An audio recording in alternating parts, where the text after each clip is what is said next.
One thing that could happen very quickly is change the pricing structure of how the unit price is still linked to the price of gas.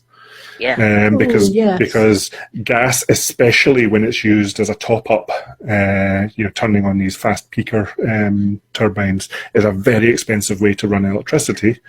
But the way the pricing structure works, and this is a bit of an oversimplification, is if you have more renewable electricity out there than you have demand, your price is set by the renewables. But as soon as you start to have to turn on even one gas turbine, the price of all electricity, even the stuff that was generated by the wind turbines, has to be paid the gas price. You've seen that especially this week with the massive spike in oil prices and gas prices with Trump's invasion of Iran, where you've got countries in Europe that have a far deeper penetration of renewable electricity than we do, where prices are going incredibly volatile, where you might have one day when it's half a pence a kilowatt or half a cent a kilowatt, and then the next day it's 40 cents a kilowatt because they're hitting that gas threshold.